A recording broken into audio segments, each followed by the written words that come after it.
মাননীয় মুখ্যমন্ত্রী মমতা বন্দ্যোপাধ্যায় আমাদের দলীয় নির্দেশ সারা পশ্চিম বাংলায় আমাদের আজকে মহিলা তৃণমূল কংগ্রেসের পক্ষ থেকে আজকে অপরাজিতা বিল যে পাস হচ্ছে বিধানসভায় সেটা কেন্দ্র সরকার অনুমোদন করছে না। তারই বিরুদ্ধে আমাদের গোটা পশ্চিমবাংলায় প্রত্যেকটা ব্লকে মহিলা তৃণমূল কংগ্রেসের পক্ষ থেকে মিছিল। আজকে আমাদের মহিলা তৃণমূল যারা ছিলেন তাদের নেতৃত্বে আমাদের বিধায়ক এবং আমাদের অঞ্চল সভাপতি এবং আমাদের মহিলা তৃণমূল কংগ্রেসের অঞ্চলের সভাপতি নেতৃত্বরা প্রধান উপপ্রধান সকলকে নিয়ে আজকে আমাদের জামালপুর থানা মোড় থেকে আমাদের জামালপুর পার্টি অফিস থেকে ফুলমাথা থেকে আমাদের থানা মোড় পর্যন্ত আমাদের মিছিল হলো। এখানে প্রায় বহু বৃষ্টি এই দুর্যোগের মধ্য থেকেও প্রায় 3.5 থেকে 4,000 মহিলা আমার মা বোনেরা এখানে উপস্থিত হয়েছিলেন। তো আগামী দিনে যদি কেন্দ্র সরকার বিল পাস না হয় আমাদের নেতা অভিষেক বন্দ্যোপাধ্যায় যা নির্দেশ দেবেন সেই নির্দেশ মোতাবেক আমরা সেই কাজ করব এবং আগামীকাল আমাদের অবস্থান বিক্ষোভ আছে থানা মোড়ে আমাদের বাস স্ট্যান্ডের পাশে।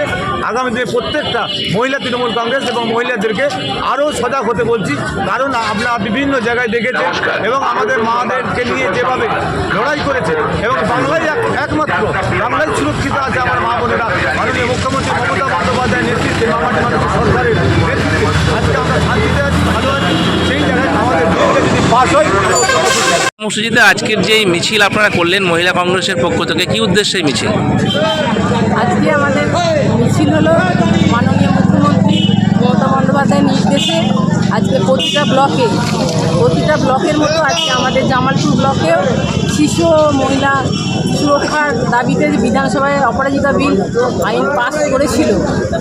এই বিলটা পাস করার জন্য আইনে যাতে পরিণত হয় এই বিলটা, তার জন্য কেন্দ্র সরকারের কাছে আমাদের দাবি ছিল। এর উদ্দেশ্যে আমরা আজকে এখানে এসেছি।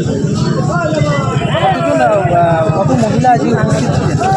আজকে প্রায় 4,000 মহিলা এখানে উপস্থিত ছিলেন। কোন জায়গা থেকে কোন জায়গা পর্যন্ত আপনাদের আমাদের জামালপুর পার্টি অফিস থেকে থানা মোড় পর্যন্ত। যদি ভবিষ্যতে এই বিল পাস না হয় তাহলে আপনারা আরও কোনো বড় একদম এই বিল যদি আইনে রূপায়িত না হয় তাহলে আমরা লাগাতার ধর্মঘট করে যাব এবং এই আন্দোলন করে যাব এবং অবস্থান বিক্ষোভ করে যাব। আপনার নাম?